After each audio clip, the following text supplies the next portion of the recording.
Ajith நடிச்சிருக்கிற good bad ugly படத்தோட trailer வெளியாகியிருக்கு. இந்த படத்தோட டீசர், பாட்டு இதெல்லாம் வச்சு பார்க்கும்போது, ட்ரெய்லர் அந்த அளவுக்கு வந்து மொக்கையா தான் வந்து இருக்க போது.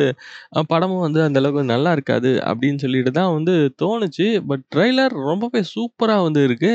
ஒரு பயங்கரமான ஒரு என்டர்டெயின்மென்ட்டான ஒரு படமா இருக்கும். இது இந்த அஜித் ஃபேன்ஸுக்கு எப்படி இருந்தாலும் படம் பிடிக்கும். பட் ஜெனரல் ஆடியன்ஸுக்கும் இந்த படம் பிடிக்கும் அப்படின்ற ஃபீல் வந்து குடுக்குது. ஜிவி பிரகாஷோட மியூசிக்ல பாட்டெல்லாம் அந்த அளவுக்கு வந்து ரசிக்கும்படியா இல்லையே! திரும்ப திரும்ப கேட்கும்போது தான் வந்து நல்லாயிருக்கு அப்படின்ற மாரி ஒரு ஃபீல் வந்து கிடைச்சுச்சு. பட் ட்ரெய்லர்ல பிஜிஎம்லாம் பார்க்கும்போது வந்து ஒரு டோட்டலா வித்தியாசமா வந்திருக்கு. ஸோ கண்டிப்பா வந்து இந்த வருஷத்துல அஜித்துக்கு இந்த படம் நல்லா தான் வந்து ஹிட் ஆகும். பட் அஜித் ஃபேன்ஸ தான் கொஞ்சம் நம்ப முடியாது. ஏன்னா விடாமுயற்சி படம் கொஞ்சம் நல்லா தான் இருந்துச்சு. பட் இருந்தாலும் நல்லா இல்ல அப்படின்னு சொன்னது நெறையா அஜித் ஃபேன்ஸ் தான். அதனால தான் அந்த படம் வந்து சரியா ஓடல.